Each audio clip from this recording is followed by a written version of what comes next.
হযরত আলী রাদিয়াল্লাহু তাআলা আনহু ইসলামের রাজধানী মদিনা থেকে কুফায় স্থানান্তরিত হলো। হযরত আলী রাদিয়াল্লাহু তাআলা আনহু একদিন কোথাও যাচ্ছিলেন, ঘোড়ার পেছনে বাঁধা ছিল ওনার লৌহ বর্ম, আধুনিক হলো বুলেট প্রুফ জ্যাকেট। লৌহ বর্মটা পড়ে গেছে, তাড়াহুড়ো করে যাচ্ছেন, তিনি টের পান নাই। এক ইহুদি এটারে খুঁজে পেয়েছে, বাড়িতে লুকায় রাইখা কয়েকদিন পরে একটু পরিষ্কার টরিষ্কার কইরা বাজারে বিক্রি করতে এনেছে। যার মাল যতই রং করা হোক মোটামুটি সে চিনে ফেলতে পারে। হযরত আলী রাদিয়াল্লাহু তাআলা আনহু বাজারে এসে দেখে ওনার সেই লৌহ বর্ম, ধরছে গিয়া ইহুদিরে, ওই এটা আমার, তুমি চুরি করছো। ইহুদি কয় আমার। আলী রাদিয়াল্লাহু তাআলা আনহু বলে আমার। এইবার দুজনে এই বিষয় নিয়ে চলে গেলেন কাজী শুরাইয়ের কাছে, ফয়সালা দিবেন। কাজী শুরাই দুইজনের কথা শুনলেন।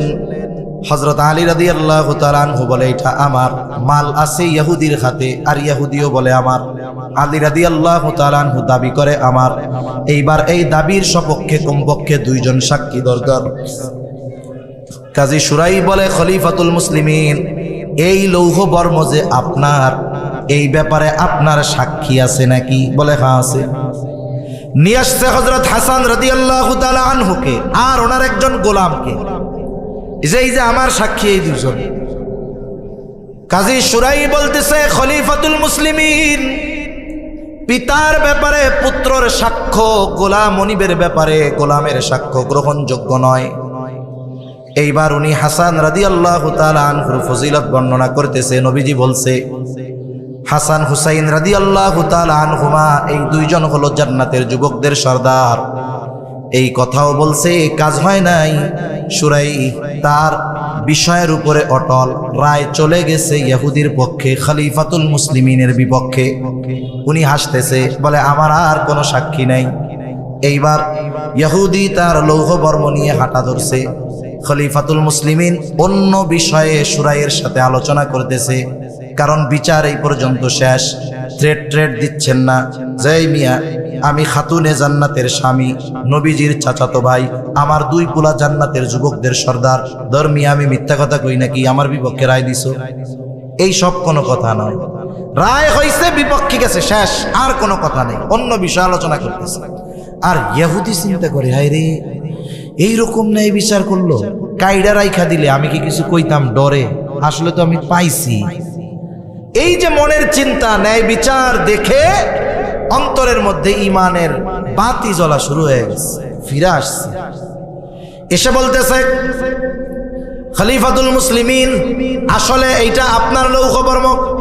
আপনি একদিন কোথাও যাচ্ছিলেন, দ্রুততার সাথে খেয়াল করেন নাই, পেছন থেকে পড়ে গেছে, আমি কুড়িয়ে পেয়েছি। এটা আপনারই লৌহ বর্ম, ফেরত নেন। সাথে সাথে এই ন্যায় বিচারের উত্তম দৃষ্টান্ত অবলোকন করে ইহুদি সাথে সাথে কালিমা পড়ে মুসলমান হয়ে যায়। রাসূল আকরাম সাল্লাল্লাহু আলাইহি ওয়াসাল্লাম হিজরতের আগে কাবা ঘরের চাবি সংরক্ষণের দায়িত্ব ছিল উসমান ইবনে তালহার হাতে। রাসূলুল্লাহ সাল্লাল্লাহু আলাইহি ওয়াসাল্লামের মক্কি জীবন কিভাবে অতিবাহিত হয়েছে মোটামুটি কম বেশি আমাদের সবার জানা আছে।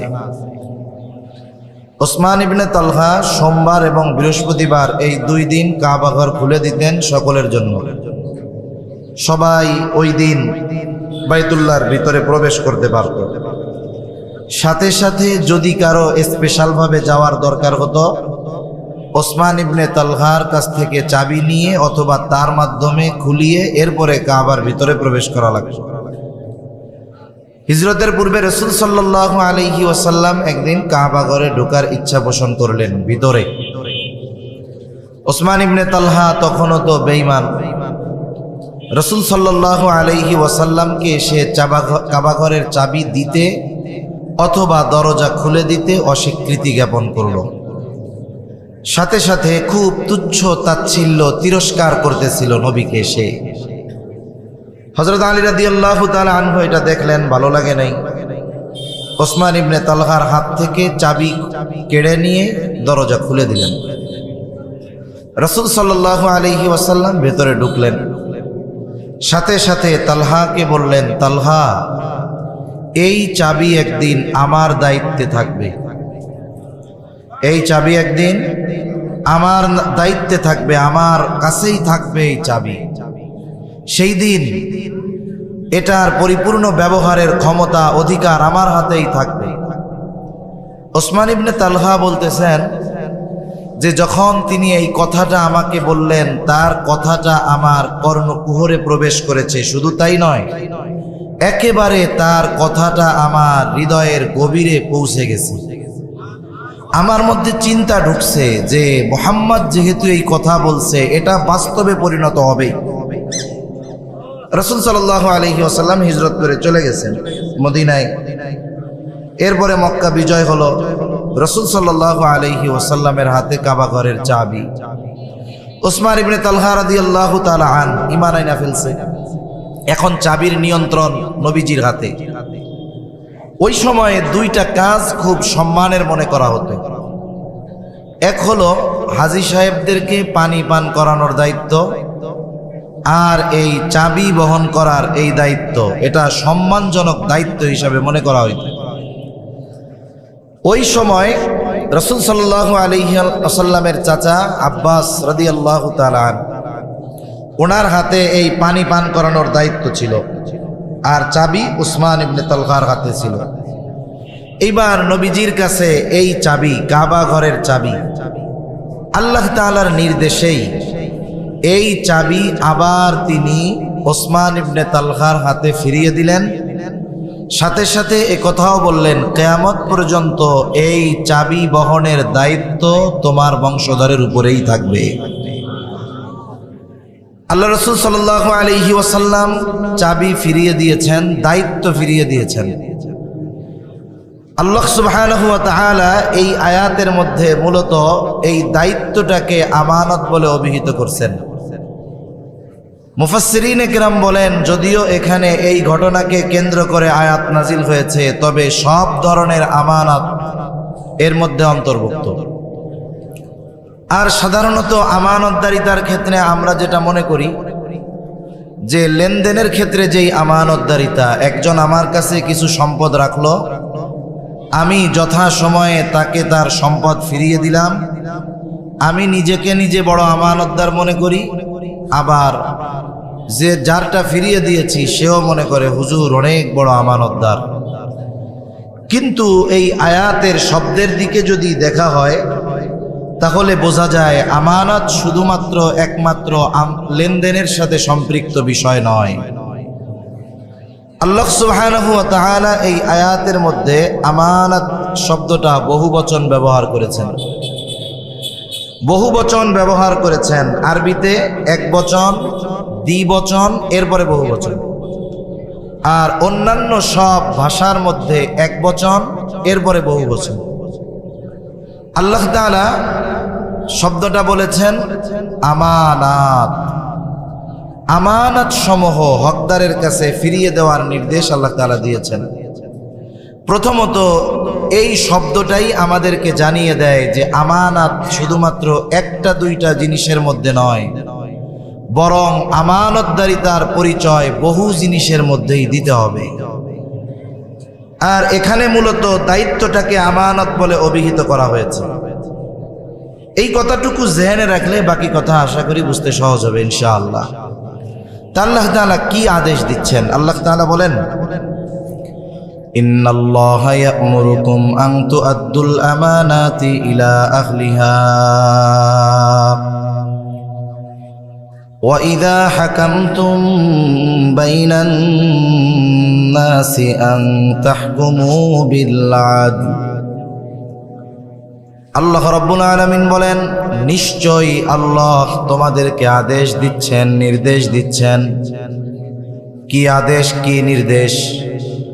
আন তুআদ্দুল আমানাতি ইলা আহলিহা, যে আমানত তুমি হকদারের কাছে ফিরাইয়া দাও। আমানত তোমরা হকদারের কাছে ফিরাইয়া দাও। যদিও এখানে শানে নুজুল ওই ঘটনা, কিন্তু সব ধরনের আমানত উদ্দেশ্য। এই জন্য আমার জেহেনে যতটুকু আসে আমি আপনাদের সাথে মুযাকারা করব ইনশাআল্লাহ। এখন মূলত আল্লাহ তাআলার নির্দেশ হলো সর্বক্ষেত্রে আমানতদার হওয়া। সর্বক্ষেত্রে আমানতদারিতার গুণ অর্জন করা, এটা গুরুত্বপূর্ণ একটি গুণ মুমিনের জন্য। আমানতদারিতা এটা হলো মুমিনের ভূষণ।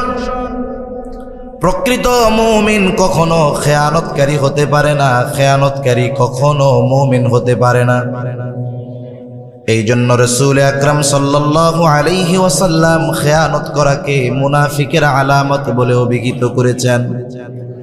হাদিসের মধ্যে এসেছে, নবীজি বলেন মুনাফিকের আলামত 1 নাম্বার, নবীজি বলেন ইদা হাদ্দাসা কাযাবা। মুনাফিকের 1 নাম্বার আলামত, মুনাফিক যখন কথা বলে মিথ্যা কথা বলে। 2 নাম্বার ইদা ওয়াআদা আখলাফা, ওয়াদা করলে ওয়াদা খিলাফ করে। ইদা তুমিনা খানা, আমানতের খেয়ানত করে। আর এক বর্ণনায় আরেকটা বাড়িয়ে এসেছে ওয়া ইদা তাখাসামা ফাজারা, মুনাফিকের সাথে যখন কারো একটু তর্ক বিতর্ক বাদ অনুবাদ হয়, সে তখন অশ্লীল মন্দ বকাঝকা করে। এই 4টা কার আলামত? জবান খুলে বলেন তো, আর একটু জোরে বলেন না, কার? মুনাফিক। কিন্তু এই আলামতগুলো আমরা নামাজি হাজি এই ধরনের তাহাজ্জুদ গুজারির মধ্যেও একটা না, এই 4টাই পাওয়া যায়, ঠিক কিনা বলেন? প্রথমত আমাদের উচিত, যদি এই ভাইরাস আমাদের কারো মধ্যে থাকে, এগুলো বের করে ফেলা। কারণ মুনাফিকের আলামত যদি কারো মধ্যে পরিপূর্ণ বিস্তার লাভ করতে পারে, বুজুর্গানে দিন বলেন, তাহলে এই মুনাফিকের আলামত তার ঈমান ধ্বংসের কারণ হয়ে যেতে পারে। ক্যান্সার একটা জীবাণু। সাধারণত অধিকাংশ সময় ক্যান্সারের আলামত প্রকাশ পায় তখন, সুস্থ হওয়ার উপায় থাকে না যখন। এই যে আপনাদের এলাকার নোয়াখালী তো বাড়ি আমাদের এনামুল হাসান ভাই, আল্লামা জুনাইদ বাবুনগরী রহমাতুল্লাহ আলাইহির খাদেম, কি পরিমাণ অসুস্থ। উনি যে এত জটিল ব্যাধিতে আক্রান্ত, এটা উনি যখন ইন্ডিয়ায় গেছে তখনও জানা যায়নি। দেশের উলামায়ে কেরাম, সাধারণ মানুষ যারা মহব্বত করে, আমরাও চেষ্টা করতেছি ভাইয়ের জন্য কিছু করার, আল্লাহ যেন তৌফিক দেয়। প্রায় 40-50 লক্ষ টাকার কাছাকাছি মনে হয় প্রায় খরচ হয়ে গেছে, এরপরেও ফলাফল আশানুরূপ হয় নাই। ডাক্তার প্রায় আরো 40 লক্ষ টাকার বাজেট দিয়েছে, এরপরে তাতে হবে কিনা আল্লাহ তাআলা ভালো জানে। অথচ দিব্যি সুস্থ মানুষ, কিন্তু ভেতরে সব শেষ। তা ক্যান্সারের আলামত এটা প্রকাশ পায় তখন, বলে যখন সুস্থ হওয়ার উপায় থাকে না। কিন্তু কেউ যদি ক্যান্সারের জীবাণুতে আক্রান্ত হয়ে মারা যায়, তাকে আল্লাহ জিজ্ঞাসা করবে না কেন ক্যান্সার রোগে আক্রান্ত হয়ে মরছো। কিন্তু মুনাফিকের আলামত এটা যদি আমাদের মধ্যে বিস্তার লাভ করতে পারে, জীবন ধ্বংস করবে না, তবে ঈমান ধ্বংস করে দিতে পারে। এজন্য মুনাফিকের আলামত যদি আমাদের মধ্যে বিদ্যমান থাকে, আমরা বাহির করে ফেলব। মুনাফিকের আলামত গুলার মধ্যে অন্যতম আলামত হলো আমানতের খেয়ানত করা। আর আমানতের হেফাজত করা এটা মুমিনের ভূষণ। আর এই আমানতদারিতা সাধারণ কোনো গুণের মতো নয়, আমলের মতো নয়, বরং এই আমানতদারিতার সম্পৃক্ততা হলো ঈমানের সাথে। এই জন্য নবীজি সাল্লাল্লাহু আলাইহি ওয়াসাল্লাম বলেন, লা ঈমানা লিমান লা আমানাতা লা। নবীজি বলেন, যার মধ্যে আমানতদারিতা নাই তার ঈমান নাই। কত গুরুত্বপূর্ণ একটি বিষয় আমানতদারিতার বিষয়। আমাদের নবী সাল্লাল্লাহু আলাইহি ওয়াসাল্লাম, রাসূল আকরাম সাল্লাল্লাহু আলাইহি ওয়াসাল্লাম কেমন আমানতদার ছিলেন। নবী যে নবুয়তির পরে পরিপূর্ণ আমানতদারিতার গুণ অর্জন করেছেন এমনটা নয়, বরং নবুয়তির কমপক্ষে 20 বছর আগে। কমপক্ষে কত বছর আগে? কমপক্ষে 20 বছর আগে মক্কার কাফেররা আমার আপনার নবীজির উপাধি দিয়েছে আল আমিন, বিশ্বস্ত, আমানতদার। রাসূল আকরাম সাল্লাল্লাহু আলাইহি ওয়াসাল্লামের সিরাত লিখেছে অনেক সিরাতবিদ। রাসূল সাল্লাল্লাহু আলাইহি ওয়াসাল্লামের সিরাত অনেক অমুসলিমেরাও লিখেছে। নিরপেক্ষ দৃষ্টিভঙ্গিমা নিয়ে অনেক অমুসলিম নবীজির সিরাত লিখেছে। নবীজির গুণগুলো উল্লেখ করার সময় আমানতদারিতার গুণকেও উল্লেখ করেছে তারা। একজন ইংরেজ ঐতিহাসিক তিনি নবীজির আমানতদারিতার ব্যাপারে ওনার ভাষায় বলতেছেন যে মুহাম্মদ সাল্লাল্লাহু আলাইহি ওয়াসাল্লাম এমন বিশ্বস্ত আমানতদার মানুষ ছিলেন যে তার ঘোর দুশ্মন ও নিশ্চিন্তে তার সবচেয়ে দামিটা সম্পদটা মুহাম্মাদের কাছে নির্বিঘ্নে নিশ্চিন্তে আমানত রাখত। সুবহানাল্লাহ। যখন নবীজি হিজরত করার নির্দেশ আল্লাহ তাআলার পক্ষ থেকে আসলো, দিনক্ষণ নির্ধারিত হয় নাই যে কোন দিন হিজরত শুরু হবে, শুধুমাত্র জানানো হয়েছে আপনি প্রস্তুতি নেন। নবীজি তখন থেকেই প্রস্তুত। ওই সময় নবীজির কাছে কাফেরদের অনেক সম্পদ ছিল, আমানতের সম্পদ।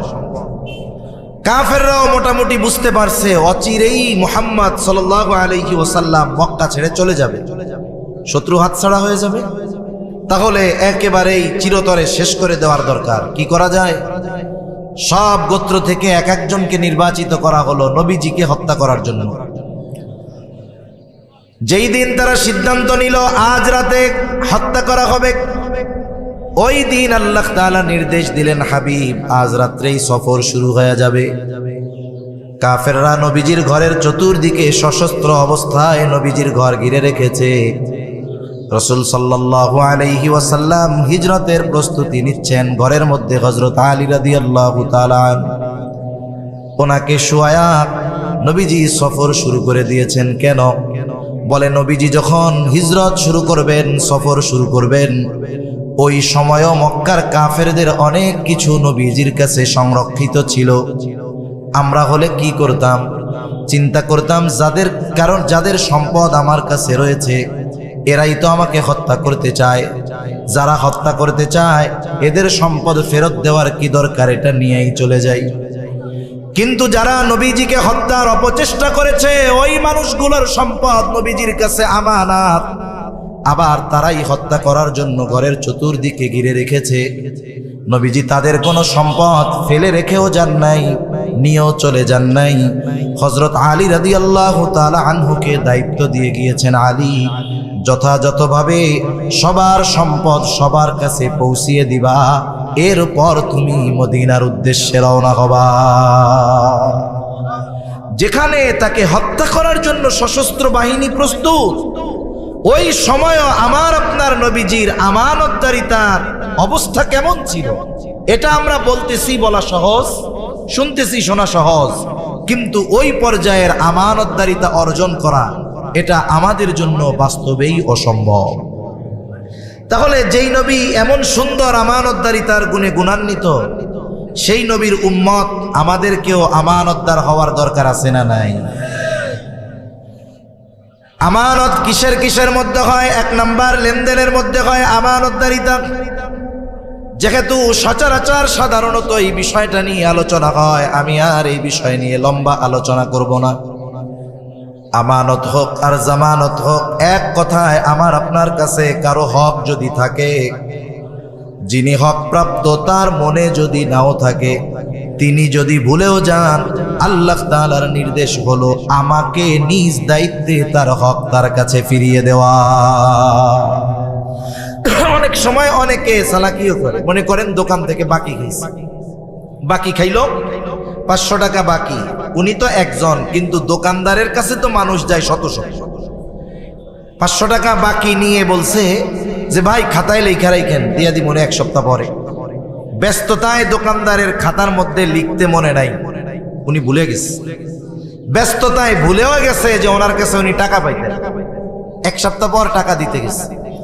এখন বলে দেখেন তো খাতায় আমার নামে 500 টাকা আছে নাকি, বাকিটা কি আছে নাকি? দোকানদার খাতার আদ্যপান্ত A to Z শুরু থেকে শেষ সব পাতা উল্টায় দেখে ওনার নামের কোনো গন্ধই নেই। তার মানে দোকানদার বলে না ভাই আপনার নামে তো টাকা পয়সা কিছু নাই। আরে পাশ দিয়ে ও নিশ্চিত 500 টাকা তো পায়, আর দোকানদার বলতেছে না ভাই টাকা পয়সা লেখা নাই। এইবার শয়তান আইসা ওরে ওয়াসওয়াসা দিবে, দেখ যে পায় তারই মনে নাই, তাইলে তুইও মনে হয় ভুল করতেছস। যে পায় তারই মনে নাই, পাওনাদার কি ভুলা যায়? তাহলে এটা আর ফেরত দেওয়ার দরকার নাই, মনে হয় পায় না। এই রকম চিন্তার কোনো সুযোগ নাই। যার হক তার যদি মনেও না থাকে, ভুলেও যদি যায়, আল্লাহর নির্দেশ আমাকে নিজ দায়িত্বে তার হক তার কাছে ফিরিয়ে দিতে হবে। সেটা আমানতের বস্তু হোক, সাধারণ কোনো বিষয় হোক, ফেরত দিতে হবে। আল্লাহ তাআলা আমাদের লেনদেনের ক্ষেত্রে সচ্ছলতা অর্জন করার, স্বচ্ছতা অর্জনের তৌফিক দান করেন বলি আমিন। তাহলে 1 নাম্বার আমানত হয় লেনদেনের মধ্যে, 2 নাম্বার কথাও আমানত হয়। রাসূল আকরাম সাল্লাল্লাহু আলাইহি ওয়াসাল্লাম বলেন, ইযা হাদাসার রাজুলু সুম্মা ইলতাফাতা ফাহিয়া আমানাতুন। নবীজি সাল্লাল্লাহু আলাইহি ওয়াসাল্লাম বলেন, যখন কোনো মানুষ কথা বলে আর এদিকে সেদিকে তাকায়, ফাহিয়া আমানাতুন, এদিকে সেদিকে তাকিয়ে যেই কথাটা আমার আপনার কাছে কেউ বলল, কিছু বলা লাগবে না, ওই কথাটা অটোমেটিক আমানত হয়ে যায়। একটা মানুষ কেন ডানে বামে তাকায়? সে দেখে যে আমাকে কেউ দেখে কিনা, দেখে যে আমার কথা কেউ শ্রবণ করতে পারবে কিনা। এইবার ডানে বামে তাকিয়ে আমার আপনার কাছে যেই কথাটা বলবে, এই কথাটা আমার আপনার কাছে আমানত। আমাদের অবস্থা পুরো ব্যতিক্রম। কেউ যদি কোনো গোপন কথা বলার পরে আমারই বলে যে হুজুর আপনার কাছে বললাম, হুজুর মান সম্মানের বিষয়, আপনি আর কারো কাছে বললেন না। কারণ মানুষ অনেক সময় তার এমন কিছু ব্যথা কষ্ট বিষয় থাকে যেটা সে আশেপাশের কারো কাছে বলতে পারে না। লাস্টে গিয়ে কার কাছে বলে? হুজুরের কাছে বলে। কারণ মানুষের কাছে বললে, মানুষ জানলে সে সমাজে লজ্জিত হবে, অপমানিত হবে। কথার কথা মনে করেন, মনে করেন একজন পুরুষকে তার বউ জুলুম করে, নারী নির্যাতন দেখা যায়, পুরুষ নির্যাতন দেখা যায় না। কিন্তু সমীকরণ বলতেছে, গতকালকের খবর, এই বাংলাদেশে 65% পুরুষ তার স্ত্রীর দ্বারা নির্যাতিত। নারী নির্যাতনের পক্ষে কথা বলার বহু লোক আছে, বেটাও আছে, কিন্তু পুরুষ নির্যাতনের পক্ষে কথা বলার মতো মহিলা তো নাই, বলে পুরুষও সমাজে নেই। এখন মনে করেন এরকম একজন নির্যাতিত পুরুষ, সে এসে আমার কাছে যখন কথাটা বলল, আমি যদি মানুষের কাছে বলে দেই, মানুষ যদি জানে ওনার ওয়াইফ ওনারে পিটায়, চেহারা নিয়ে বাইর হইতে পারবে লজ্জায়? এখন আমার কাছে বলে বলতেছে যে হুজুর আপনার কাছে বললাম, আমার দিয়েই উদাহরণ দিচ্ছি, আর আপনার কাছে বললাম হুজুর, আপনি আর কারো কাছে বললেন না। আমাদের অবস্থা হলো আমরা পারদ খেয়ে হজম করে ফেলতে পারবো। পারদ চিনেন? ছোটবেলায় আমি হকারদেরকে আমরা দেখতাম, মাদ্রাসা থেকে বাসায় যাওয়ার সময় দেখতাম যে পারদ বিক্রি করে। এখন ওই পারদ মানুষ হজম করতে পারে না, যদি খায় একবারে প্রস্রাবের সাথে হুবহু পারদটা বের হয়ে যায়। তা মানুষ পারদ খেয়ে হজম করে ফেলতে পারবে, কিন্তু তার জন্য গোপন কথা হজম করা কঠিন। আবার যখন কেউ বলে আপনার কাছে বললাম, আপনি আর কারো কাছে বললেন না, তাহলে কাজটা কি করছে? কয় নিজের পায়ে নিজে কুড়াল মারছে। এই যে বলতে মানা করছে, আমাদের অভ্যাস, ওই কথা যতক্ষণ আমি আরেকজনের কাছে না বলি ততক্ষণ আমার আর ভালো লাগে না। এইবার লোকটা আমার চোখের আড়াল হতেই আমি আমার কাছের একজনকে ডাক দিয়া বলি, এদিকে সব, অমককে চিনো? বলে হ্যাঁ চিনি। বলে আমাকে খুব বিশ্বাস করে, তার একটা গোপন কথা আমার কাছে বলছে, কাউকে বলতে মানা করছে। আমি শুধু তোমার কাছে বললাম, তুমি কিন্তু খবরদার কাউরে বইলো না। এই যে একজনের কাছে আমি বললাম, আর কিছু লাগবে না। এইবার ও দেখা যাবে আর একজনের কাছে গিয়ে বলে, দেখ হুজুর কি মিথ্যা কথা কয় না, কি বলে না? বলে হুজুর অমকের ব্যাপারে আমাকে এই কথা বলছে, কারো কাছে বলতে মানা করেছে, আমি শুধু তোমার কাছে বললাম, তুমি কিন্তু কাউরে বইলো না। এইবারও আর একজনরে বলে। এইভাবে বলতে বলতে সকালের যেই কথা কারো কাছে বলা মানা ছিল, দুপুর হতে হতে 100 জনের কাছে পৌঁছায় গেছে। আমি বলছি একজনের কাছে, কথা পৌঁছাইলো কত জনের কাছে? বলে খেয়ানত এখন আর একটা নাই, আমার পরে যত জনের কাছে কথা পৌঁছালো সকলের সমপরিমাণ খেয়ানতের গুনাহ প্রথম যে খেয়ানত করেছে তার আমলনামায় যোগ হয়ে যায়। কারণ রাসূলুল্লাহ সাল্লাল্লাহু আলাইহি ওয়াসাল্লাম বলেন, যখন কারো দ্বারা কোনো ভালো কাজের সূচনা হয়, ওই ভালো কাজ যতজন আমল করে সকলের আমলের সওয়াব তার আমলনামায় যোগ হয়ে যায়। আবার যখন কারো দ্বারা কোনো মন্দ কাজের সূচনা হয়, ওই মন্দ কাজ যতদিন চলে, যতজন করে সকলের মন্দ কাজের সমপরিমাণ গুনাহ তার আমলনামায় যোগ হয়ে যায়। নবীজি বলেন এই পৃথিবীতে অন্যায়ভাবে হত্যাকাণ্ড প্রথম আদম আলাইহিস সালামের এক সন্তানের মাধ্যমে সংঘটিত হয়েছে। এই জন্য কিয়ামত পর্যন্ত অন্যায়ভাবে যত হত্যাকাণ্ড সংঘটিত হবে সকল হত্যাকাণ্ডের গোনা আদম আলাইহিস সালামের ওই প্রথম হত্যাকারী সন্তানের আমলনামায় যোগ হয়ে যাবে। এই জন্য মানুষের যেই কথার মধ্যে তার সম্মান লুকিয়ে আছে, এই ধরনের কথা আমরা কারো কাছে বলবো না। যদি কথাটা এমন হয় ইসলামের ক্ষতি, রাষ্ট্রের ক্ষতি, মানুষের জানমালের ক্ষতি, সমাজের ক্ষতি, তাহলে তো এই কথা গোপন করার সুযোগ নাই, জানলে আরো মানুষের কাছে বলে দিতে হবে। তাহলে 2 নাম্বার কথাও আমানত হয়, 3 নাম্বার দায়িত্ব আমানত দায়িত্ব। মূলত এই আয়াতের মধ্যে আল্লাহ সুবহানাহু ওয়া তাআলা চাবি ফিরাইয়া দেওয়া মূল উদ্দেশ্য নয়, বরং এই দায়িত্বটা ফিরিয়ে দেওয়া মূল উদ্দেশ্য। এখানে সুস্পষ্টভাবে আল্লাহ তাআলা দায়িত্বকে আমানত বলে অভিহিত করেছেন। এই জন্য দায়িত্বটা আমানত।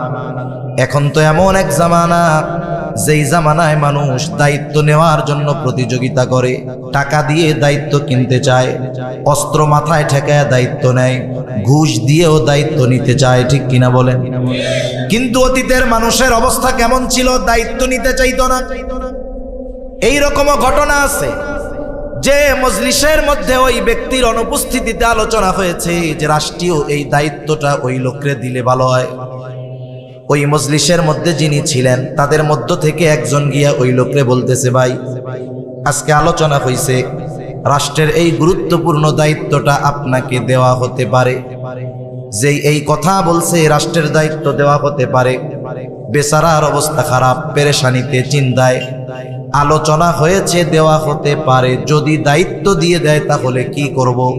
দায়িত্ব দিয়ে দেয় নাকি এই ভয়ে রাতের আধারে এলাকা ছেড়ে তিনি পালায়া চলে গেছে। যদি দায়িত্ব দিয়ে দেয় তাহলে কি হবে? আর এখন দায়িত্ব টাকা দিয়ে কিনে। এই যে গত টার্মের চেয়ারম্যান ইলেকশন হয়েছে, এক এলাকায় গেছি, একজন বলতেছে যে ইনি নির্দিষ্ট একটা দলের মার্কা, চেয়ারম্যান ইলেকশন মার্কা কিনতে ঘুষ দিছে 3 কোটি টাকা। কত টাকা? জোরে বলেন না, কত কোটি? এইসব কোটি মোটি আপনাদের কাছে কি টাকা মনে হয়? এই দেশ থেকে বলে 97 লক্ষ কোটি টাকা পাচার হয়েছে। তা এই দেশে তো 1-2 কোটি টাকা, এটা তো স্যাম্পল ব্যাপার, ঠিক কিনা বলেন? এক সময় লক্ষ টাকা শুনলে মনে হইতো কত টাকা, এখন 100 কোটি 1000 কোটি টাকা শুনলে মনে হয় যে আমাদের অনেক এলাকার পাতি নেতা মেম্বারের ঘরেও 1000 কোটি টাকা থাকে, ঠিক কিনা বলেন? আল্লাহু আকবার। দেশটা কেমনে চুষে খেয়েছে জালেমরা। আল্লাহ হেদায়েত দিক, প্রত্যেককে তার কর্মের পূর্ণ প্রতিদান আল্লাহ দান করুন, সকলে বলি আমিন। তা 3 কোটি টাকা দিয়ে উনি মার্কা কিনছে। এবার উনি একটা তো অবশ্যই পোস্টার বানাইছে।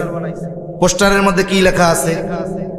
এত নং ইউনিয়ন পরিষদে আসন্ন, এত নং ইউনিয়ন পরিষদের চেয়ারম্যানি নির্বাচনে অমক ভাইকে তমক মার্কায় ভোট দিয়ে জনগণের সেবা করার সুযোগ করে দিন।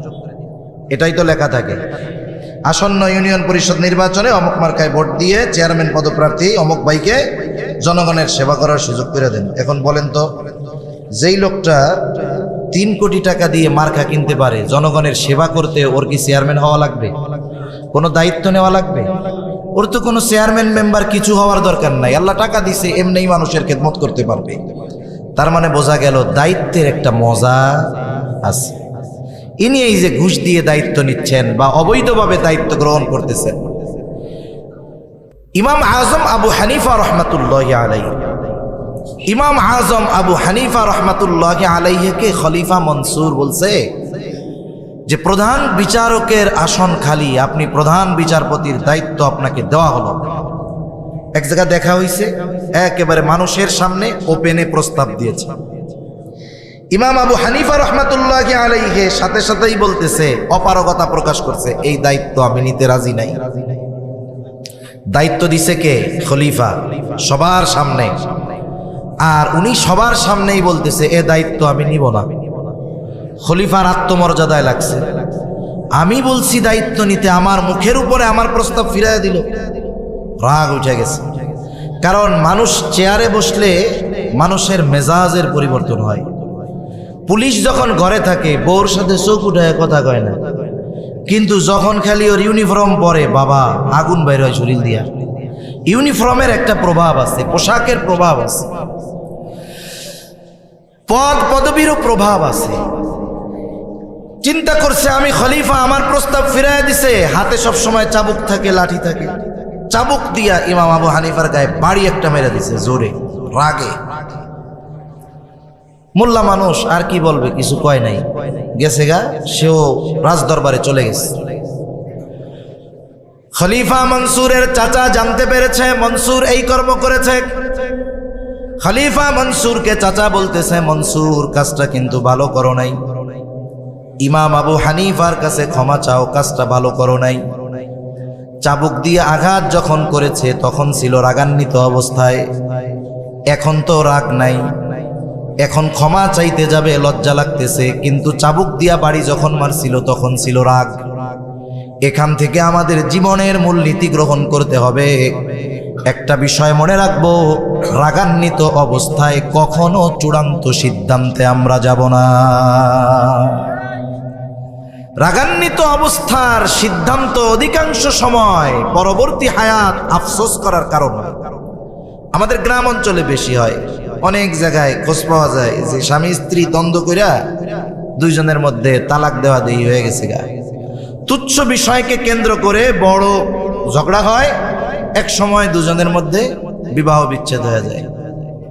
এখন স্বামী 3 তালাক দিয়ে দিছে। শয়তানের এক একটা মিশন আছে, যখন একটু রাগারাগি হবে তখন শয়তান সর্বোচ্চ শক্তি প্রয়োগ করে এই দুইজনরে দিয়া, স্বামীরে দিয়া স্ত্রীর তালাকটা দেওয়ানো যায় কিনা, দুইজনরে প্রচন্ড রাগান্বিত বানায়।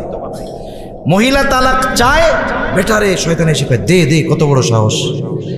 এইবার 14 গোষ্ঠী ধইরা একসাথে 3 তালাক দিয়া দেয়। তালাক দেওয়া শেষ, পাশের থেকে একজন কয় চাচা খেলা শেষ, চাচি তো আর আপনার নাই। এইবার শয়তান এক মিশন শেষ কইরা চা বিরতিতে যায়। চা বিরতি বুঝেননি?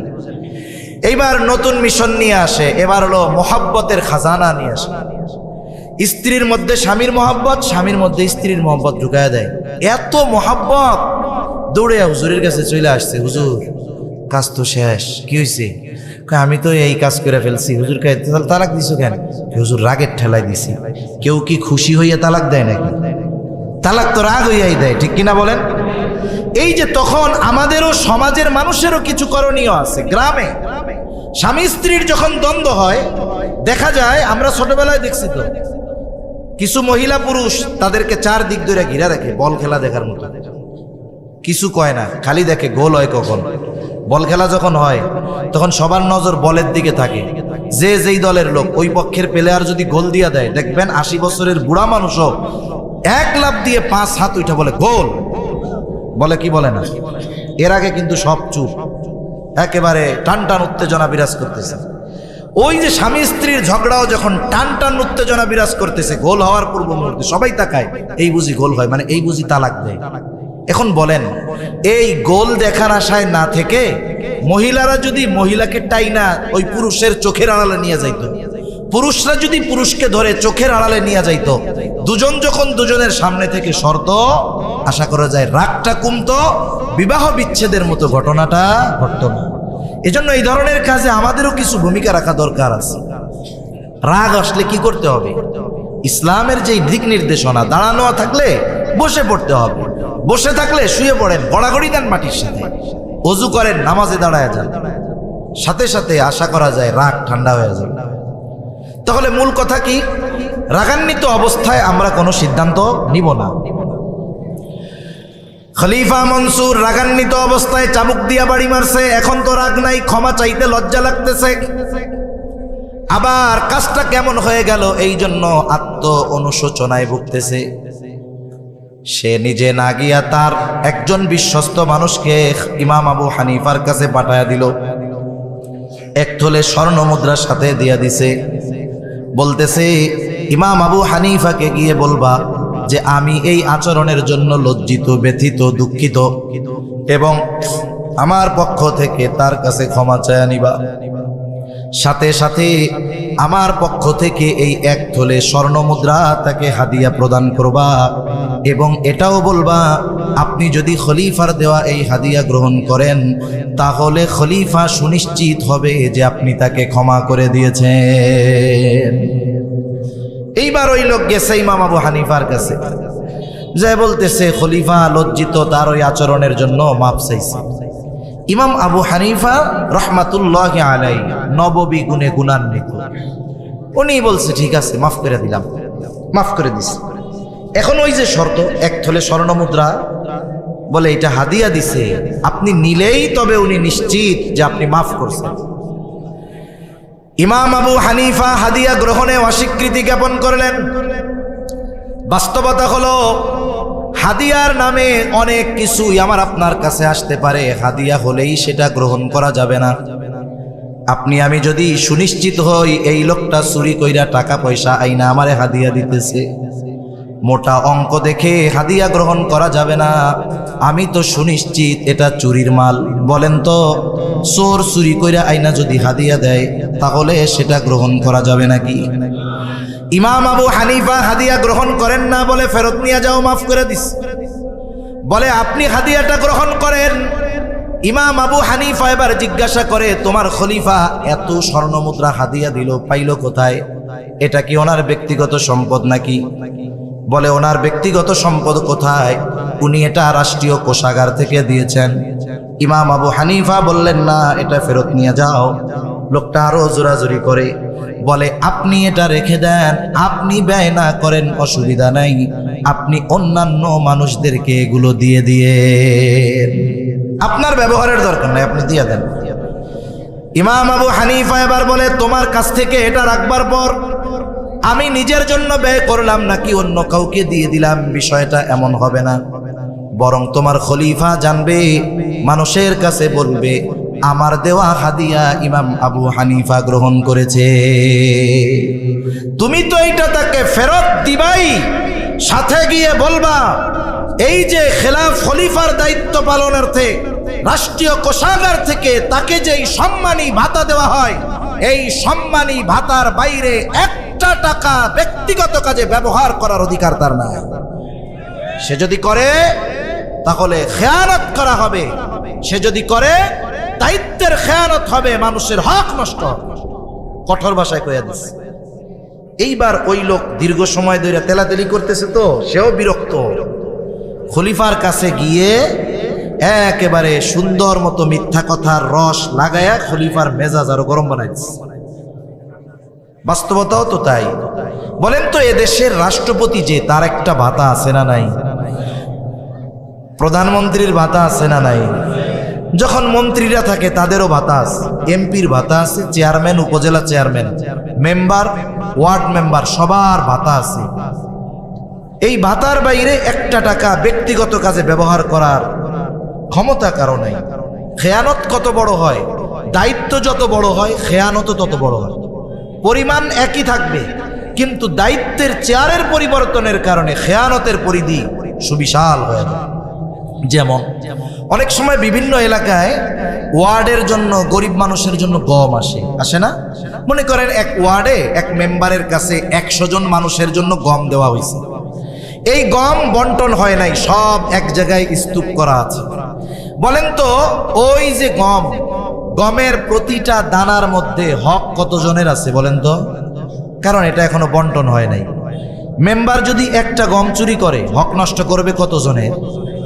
মনে করেন এক ইউনিয়নে 1000 মানুষের গম আসছে, বন্টন হয় নাই। চেয়ারম্যান একটা গম চুরি করছে, বলেন তো কতজনের হক নষ্ট হবে? মনে করেন এক আসনে গম আসছে 10,000 মানুষের জন্য, এমপি সাহেবের অধীনে একটা গমও বন্টন হয় নাই, এমপি সাহেব একটা গম চুরি করছে, কত হাজার মানুষের হক নষ্ট হবে? মনে করেন রাষ্ট্রীয় কোষাগার থেকে 1টা টাকা প্রধানমন্ত্রী চুরি করেছে, বলেন তো কতজনের হক নষ্ট হবে? গোটা রাষ্ট্রের সব মানুষের হক নষ্ট হবে। দায়িত্ব শুধু পরিবর্তনের কারণে পরিমাণ ছোট এক, কিন্তু দায়িত্ব বড় হওয়ার কারণে খেয়ানতের পরিধিও বড় হয়ে যায়। এখন যে বলছে, উনিও গিয়ে সুন্দর মতো সাজায়া কুজায়া ইমাম আবু হানিফার নামে বলছে আপনারে খেয়ানতকারী কইছে, আপনি নাকি এই সেই করেন। খলিফা রাগ হয়ে গেছে। এইবার বাহিনী পাঠায় দিছে, গরম পানি খলিফা প্রচন্ড রাগান্বিত হয়ে গেছে।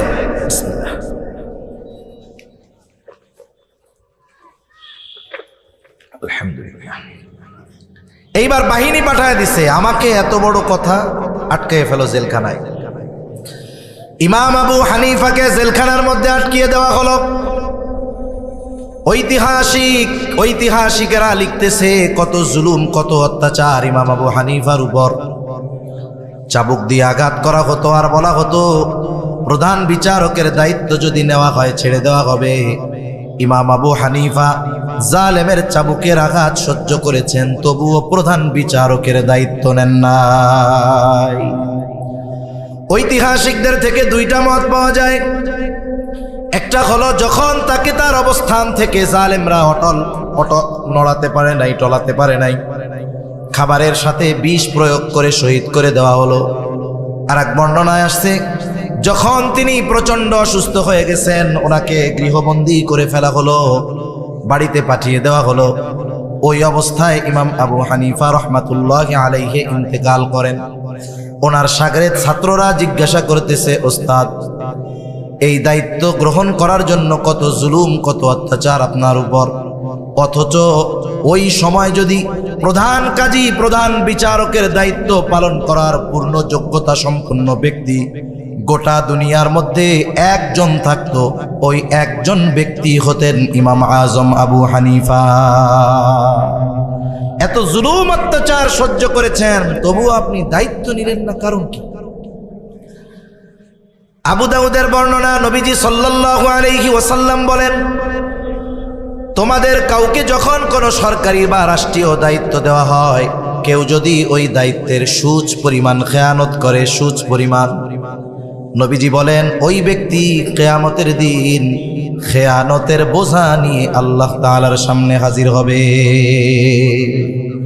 সুচ পরিমাণ খেয়ানত করলে যদি খেয়ানতের বোঝা নিয়ে আল্লাহর সামনে উপস্থিত হতে হয়, ইমাম আবু হানিফা রাহমাতুল্লাহি আলাইহি বলেন যেই দায়িত্ব আমি নেই নাই, ওই দায়িত্বের ব্যাপারে আল্লাহ তাআলা আমাকে জিজ্ঞাসাও করবেন না।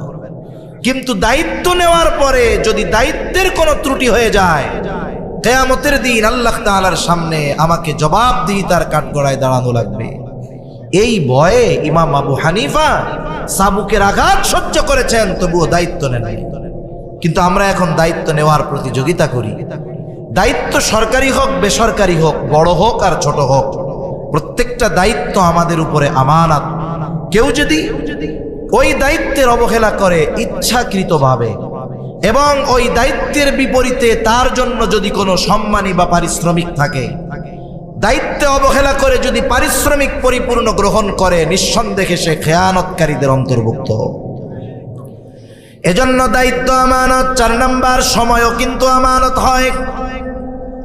আপনি অফিসে চাকরি করেন, 8টা থেকে বিকাল 4টা ডিউটি, 1 ঘন্টা নামাজ খাওয়ার বিরতি, বাকি 7 ঘন্টা সময় কিন্তু আমার আপনার না, এটা আমার আপনার কাছে আমানত। ইচ্ছাকৃতভাবে এই সময়গুলো নিজের কাজে ব্যয় করার কোনো সুযোগ নেই। যদি কেউ ইচ্ছাকৃতভাবে করে, নিঃসন্দেহে সে সময়ের খেয়ানতকারী হবে। মাজহার নানুতুবি রহমাতুল্লাহি আলাইহি, যার নামে মাজাহিরুল উলুম সাহারানপুর মাদ্রাসা, এই মাজহার নানুতুবি রহমাতুল্লাহি আলাইহি এক মাদ্রাসায় খেদমত করতেন। মাস শেষে সময় হিসাব করে তিনি ওজিফা গ্রহণ করতেন। একদিন ক্লাসের সময়ে এক ব্যক্তির সাথে কিছু সময় উনি ওনার ব্যক্তিগত আলাপ আলোচনা করেছেন। ডায়েরির মধ্যে লিখে রাখছে, নোটের মধ্যে, অমুক দিন অমুক ক্লাসে এই কয় মিনিট আমি আমার নিজের কাজে ব্যয় করছি। 1000 বছর আগের মানুষের কথা বলতেছি না, নিকট অতীতের মানুষ। এইবার ওনাকে অফিস থেকে ওজিফা দেওয়া হলো। উনি সময় হিসাব করে ওই পরিমাণ সময়ের টাকা অফিসে ফেরত দিয়া দিলেন। জিজ্ঞাসা করা হয়, হযরত এটা কি বেশি গেছে নাকি? বলে না, বেশি যায় নাই, তবে ফেরত দেওয়ার কারণ কি? তিনি বলতেছেন, অমুক দিন অমুক ক্লাসে এই কয় মিনিট সময় আমি আমার নিজের কাজে ব্যয় করেছিলাম। যেই সময়টা আমি নিজের কাজে ব্যয় করেছি, ওই সময়ের বিপরীতে যেই ওজিফা, সেটা আমার জন্য গ্রহণ করা উচিত হবে না। এজন্য সময়ের আমানত আমরা হেফাজত করব। তারপরে এই জান আল্লাহ তাআলার পক্ষ থেকে আমানত, মাল সম্পদ আমানত, জান মাল আল্লাহ তাআলার সাথে আমাদের কেনা বেচা হয়ে গেছে। মূল মালিক কিন্তু আমরা না, জানমালের মালিক কে? জোরে বলেন না কে? আমরা কিসের মালিক? জান্নাতের মালিক। কিসের মালিক? জান্নাতের মালিক। আল্লাহ তাআলা বলেন, ইন্নাল্লাহা আশতারা মিনাল মুমিনিনা আনফুসাহুম ওয়া আমওয়ালাহুম বিআন্না লাহুমুল জান্নাহ। আল্লাহ তাআলা বলেন, নিশ্চয়ই তিনি মুমিনের জান এবং মালকে জান্নাতের বিনিময়ে কিনে নিয়েছেন। তার মানে কেনা বেচা হয়ে গেছে। জানমালের মালিক আল্লাহ, আমরা হইলাম জান্নাতের মালিক। কেনা বেচা হয়ে গেছে। আমার জান্নাত আল্লাহ তাআলার কাছে, আল্লাহর জানমাল আমার আপনার কাছে। এখন এইটা আমার আপনার কাছে আমানত। আমানতের জিনিস দ্বারা উপকার হাসিল করা যায় না। কেউ যদি 500 টাকার একটা ছেঁড়া নোট আমার আপনার কাছে দিয়া বলে, হুজুর এইটা আমানত, আপনি যদি চিন্তা করেন, এর বাজারে ভালো মাছ উঠছে, টাকা তো আর নাই, এই 500 টাকা ছাড়া এই টাকাটা দিয়ে মাছটা কিনে নিয়ে যাই, বাড়ির থেকে আরেকটা 500 টাকার নোট তাকে দিয়া দিব, হবে না। কারণ যেই বস্তুটা আমানত রাখবে, আমানতটা হুবহু ওই বস্তুটাকেই রাখতে হবে, ওইটাকেই সংরক্ষণ করতে হবে। এখানে টাকার পরিমাণটা আমানত না, বরং ওই নোটটাও আমানত। এখন জানমাল ব্যবহারের মূলত অনুমতি নাই, আমানত যেহেতু। তবে আল্লাহ তাআলা দয়া করে এটা আমাদের ব্যবহারের অনুমতি দিয়েছেন, এই জন্য এটা আমাদের জন্য একটা নেয়ামত। তবে ব্যবহারের একটা পরিধি আল্লাহ তাআলা দিয়ে দিয়েছেন। এই জানমাল এই পরিধির বাইরে ব্যয় করা যাবে না। জান বলতে কি? আমার শ্রম, মেধা, বুদ্ধি, পরিশ্রম, এগুলো জান। এখন আমি আপনি আমার আপনার জানের দ্বারা জান ব্যয় করে, শ্রম ব্যয় করে, মেধা ব্যয় করে ভালো কাজ করি, দ্বীনি কাজ করি, মানব কল্যাণে কাজ করি, কোনো অসুবিধা নেই। প্রয়োজনে দ্বীনের জন্য জীবন উৎসর্গ করে দেওয়া, এটা তো আরো ভালো। সম্পদ মাল ব্যয় করেন, ভালো খাইতে মন চায় খাই, পড়তে মন চায় পড়ি, অসুবিধা নেই। এমনকি নবীজি জানিয়ে দেন, পরিবারের জন্য যেটা ব্যয় করা হয় ওটাও সাদাকা। তবে অপচয়, অপব্যয় করা যাবে না। যদি অমুসলিমেরও যদি সহযোগিতার দরকার হয়, আপনি মাল থেকে অমুসলিমকে টাকা দেন চিকিৎসার জন্য, খাবার কেনার জন্য, পোশাক কেনার জন্য, অসুবিধা নেই। কিন্তু ওই মাল থেকে একটা টাকাও এমন কাজে ব্যয় করা যাবে না যেই কাজটা অন্যায়। যদি কেউ করে তাহলে সে জানমালের খেয়ানতকারী বলে সাব্যস্ত হবে। শরীয়তের বিধিবিধান আমাদের উপরে আমানত।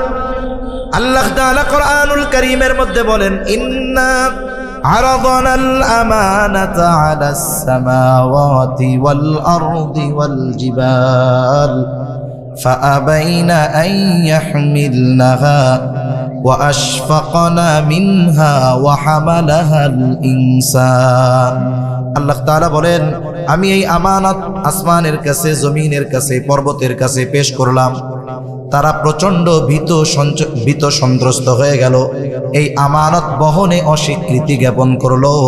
ওয়া হামালাহাল ইনসান, মানুষ এই আমানত বহন করলো। কি সেই আমানত?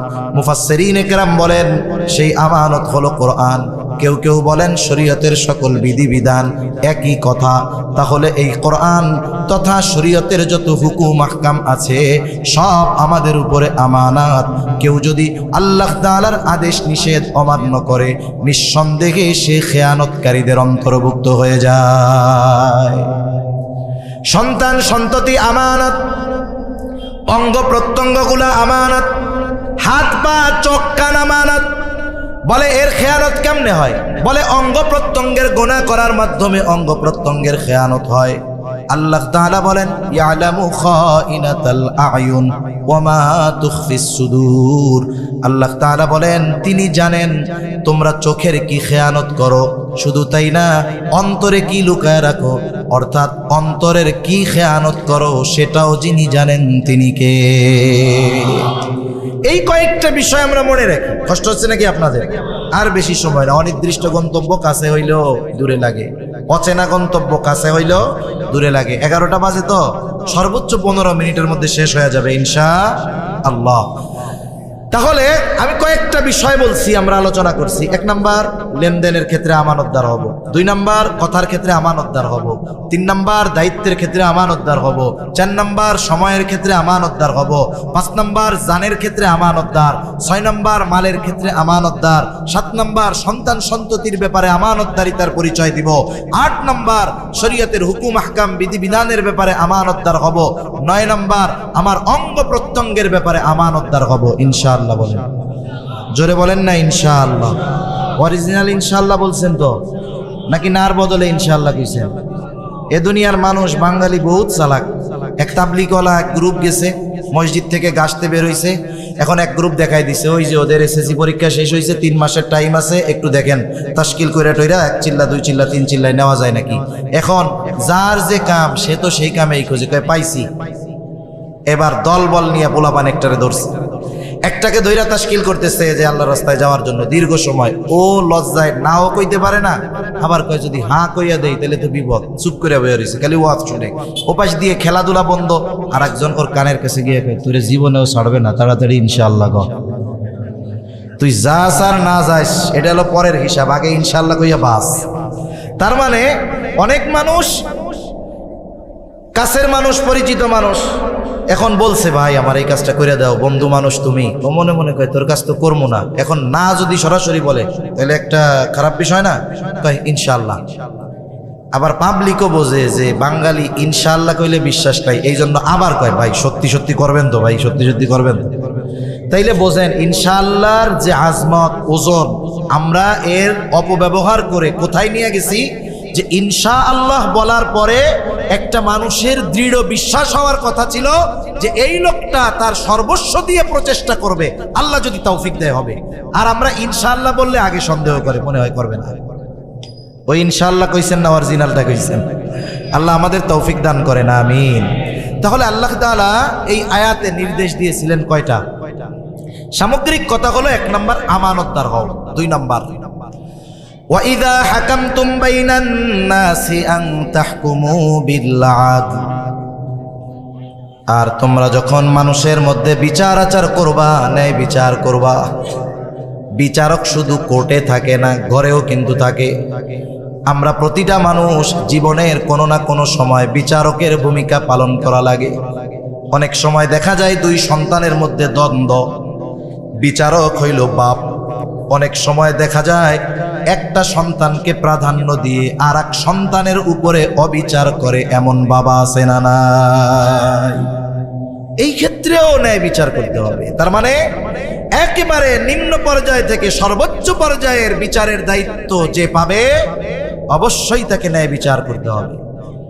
শত্রু যদি বিচারের জন্য আসে, ন্যায় বিচার করতে হবে। আল্লাহ তাআলা মানা করছেন, ولا يجرمنكم شنآن قوم على ألا تعدلوا اعدلوا هو أقرب للتقوى। কোন কওমের প্রতি যদি বিদ্বেষ থাকে, এই বিদ্বেষের কারণে তাদের উপরে অবিচার করার সুযোগ নাই। আল্লাহ তাআলা এই জায়গায়ও ন্যায় বিচার করার নির্দেশ দিয়েছেন। তার মানে আমি আপনি যখন বিচারকের ভূমিকায় থাকবো, সেটা হোক আদালতের, সেটা হোক পরিবারের, সেটা হোক সমাজের, প্রত্যেক জায়গায় আমাকে আপনাকে ন্যায় বিচার করতে হবে। আফসোসের বিষয় হলো আমরা আমানতদার শাসক চাই, কিন্তু আমাদের মধ্যে আমানতদারিতার গুণ নেই। আমরা ন্যায়পরায়ণ শাসক চাই, আমাদের মধ্যে অন্যায়ের অভাব নেই। তাইলে আমরা যেমন, শাসক তো তেমন হবে। এজন্য আমরা যদি আমাদের মধ্যে পরিবর্তন না আনি, কি হবে? বলে শাসকের চেয়ারে চেহারার পরিবর্তন হবে, মাগার চরিত্রের পরিবর্তন হবে না। এজন্য নিজেদের পরিবর্তন আগে আনতে হবে। 1-2টা দৃষ্টান্ত আপনাদের খেদমতে পেশ করে আলোচনা শেষ করে দিব। প্রথমত, ন্যায় বিচার করার এবং ন্যায় বিচার মানার উভয়টার মন মানসিকতা আমাদের থাকতে হবে। আমি যত পাওয়ারফুল হই না কেন, ন্যায় বিচার আমার বিপক্ষে গেলে আমাকে মেনে নেওয়ার জন্য প্রস্তুত থাকতে হবে। খলিফাতুল মুসলিমিন হযরত ওমর রাদিয়াল্লাহু তাআলা বাজারে গেছেন, এক ইহুদির কাছ থেকে ঘোড়া কিনেছেন। ঘোড়া খুব সুন্দর মতো দেখা শুইনা ঘোড়া কিনা বাজারের বাইরে আসছেন।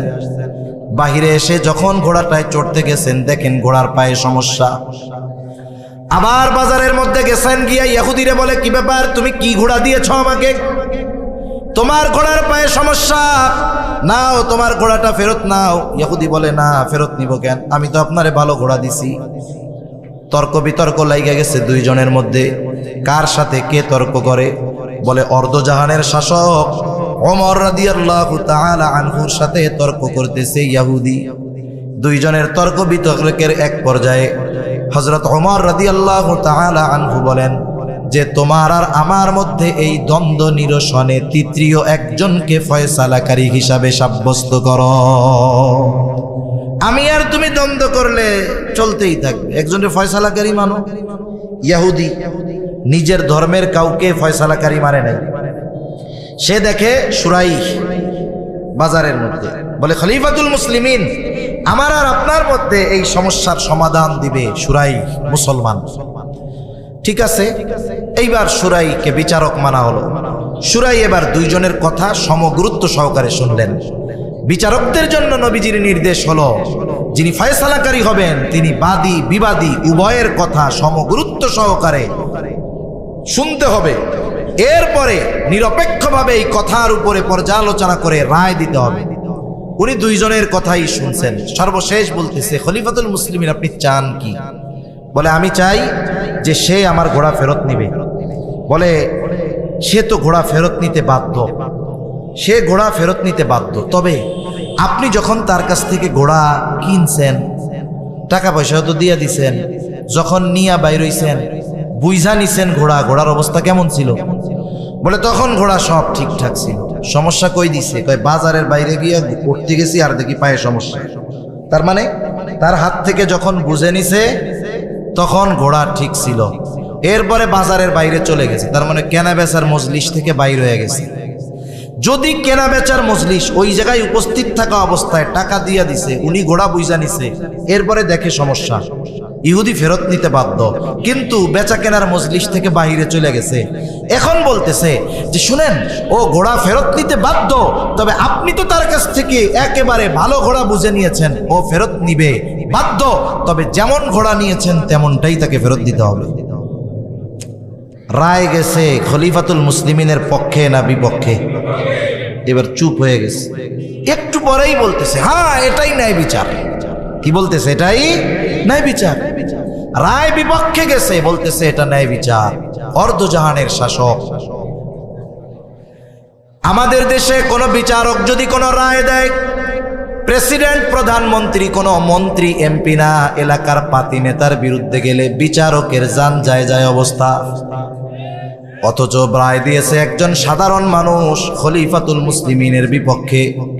কোনো হুমকি ধামকি থ্রেট কোনো কিছু নাই। চাকরিচ্যুত করে আমেরিকায়ও পাঠায় দেওয়া হয় নাই।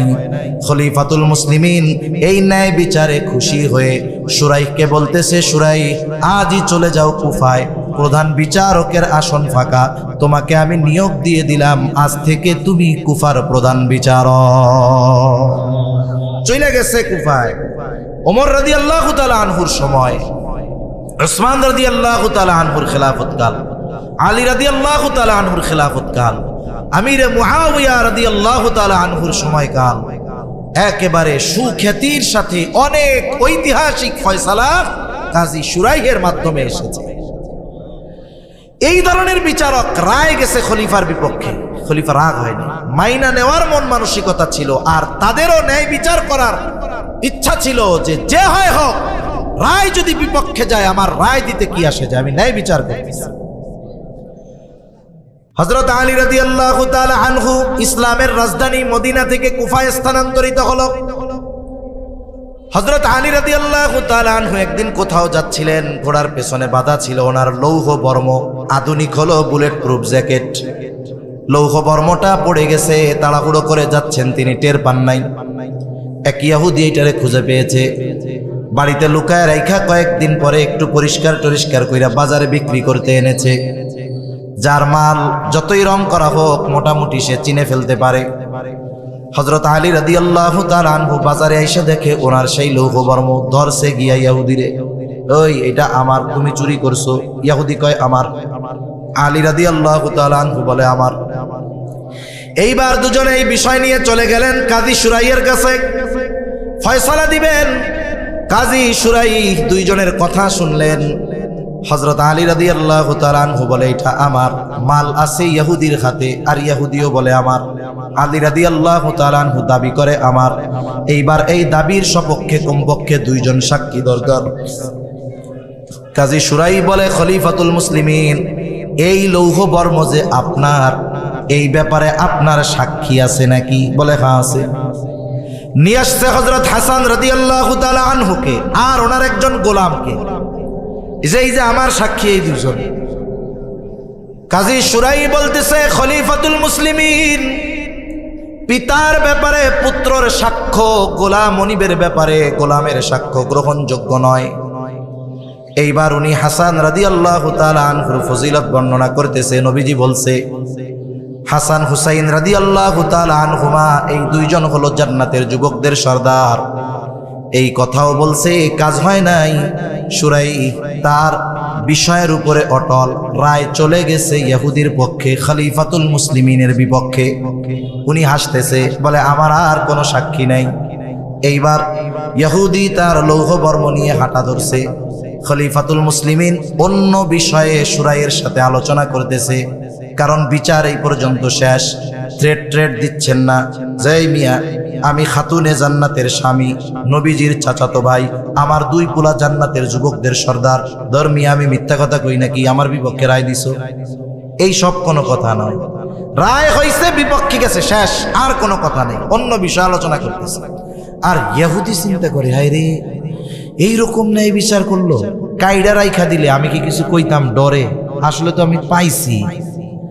এই যে মনের চিন্তা, ন্যায় বিচার দেখে অন্তরের মধ্যে ইমানের বাতি জ্বলা শুরু হয়ে গেছে। ফিরে আসছে, এসে বলতেছে, খলিফাতুল মুসলিমিন, আসলে এইটা আপনার লৌহ বর্ম।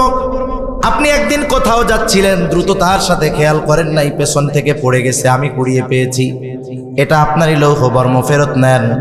সাথে সাথে এই ন্যায় বিচারের উত্তম দৃষ্টান্ত অবলোকন করে ইহুদি সাথে সাথে কালিমা পড়ে মুসলমান হয়ে যায়। এই ন্যায় বিচার যিনি শিক্ষা দিয়েছেন, এই ন্যায় বিচারের দৃষ্টান্ত যিনি সাহাবায়ে কেরামের মধ্যে পূর্ণভাবে প্রতিষ্ঠিত করেছেন, উনি কেমন ইনসাফগার ছিলেন, উনি কেমন ন্যায় বিচারক ছিলেন। হাদিস থেকে একটা ঘটনা শোনায় শেষ করে দিই।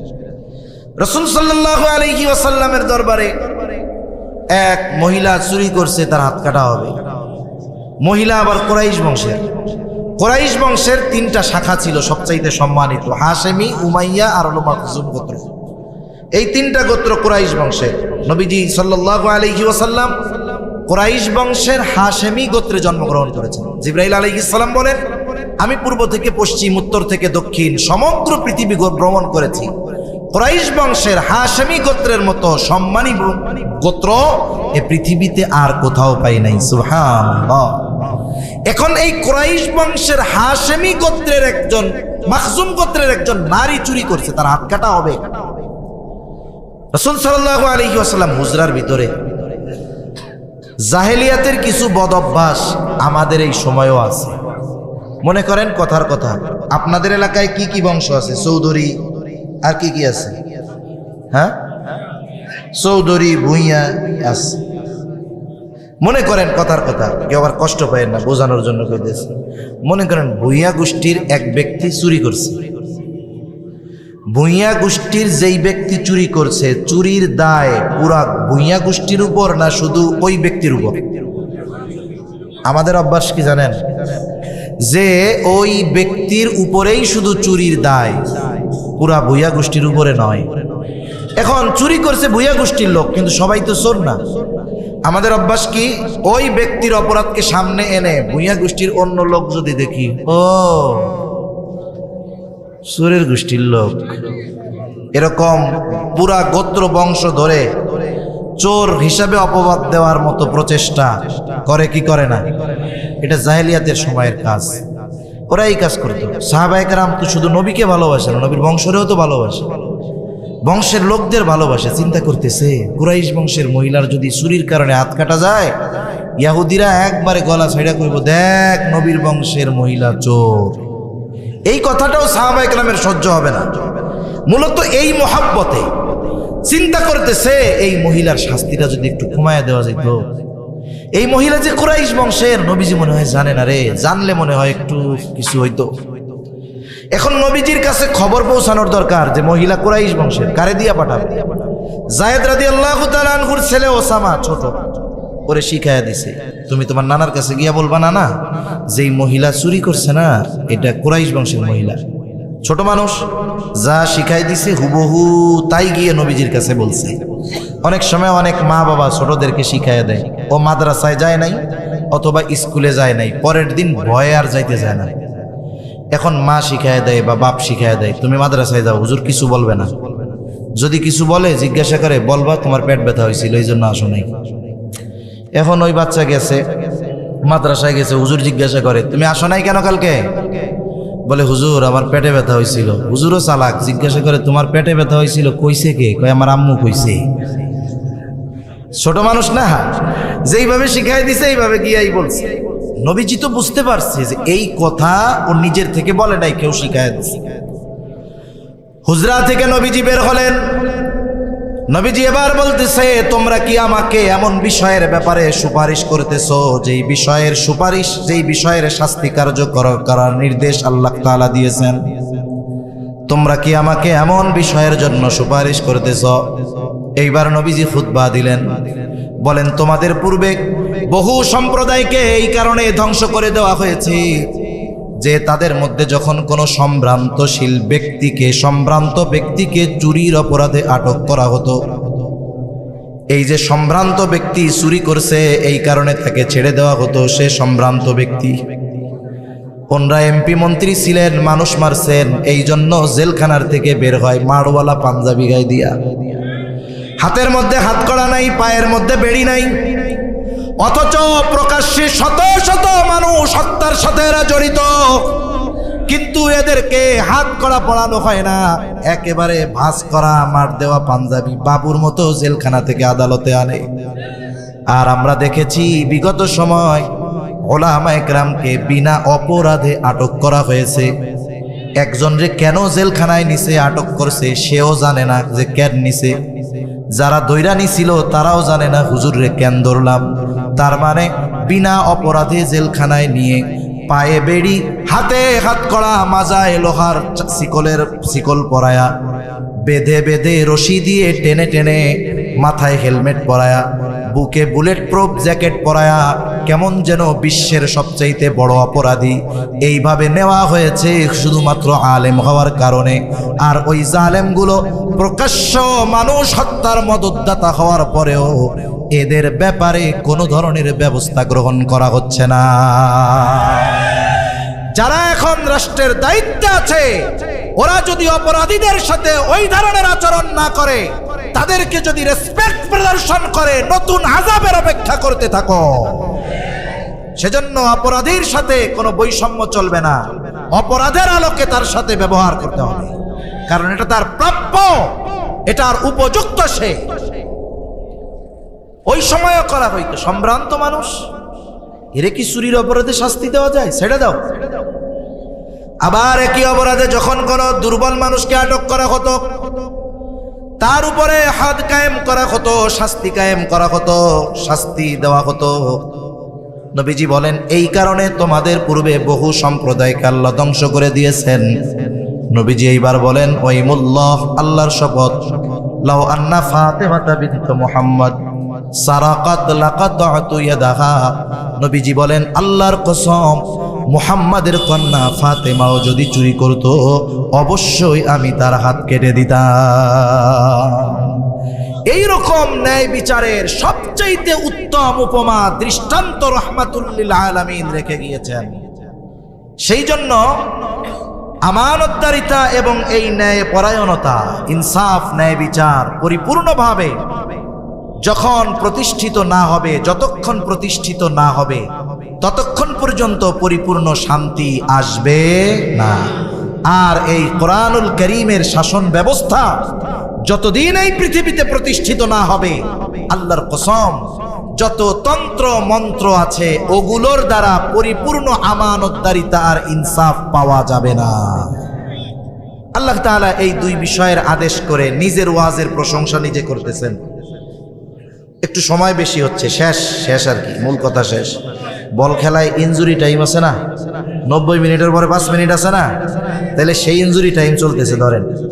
এখন আল্লাহ তাআলা নিজের ওয়াজের প্রশংসা নিজে করতেছে। দেখেন, আমরা যদি আমাদের কাজের প্রশংসা আমরা করি, মানুষে বলবে এটা বেকুব, বোকা, এটার জ্ঞান বুদ্ধি নেই। কিন্তু আল্লাহ তাআলা নিজের ওয়াজ নিজে প্রশংসা করে বলতেছেন, ইন্নাল্লাহা নি'ম্মা ইয়াইদুকুম বিহ।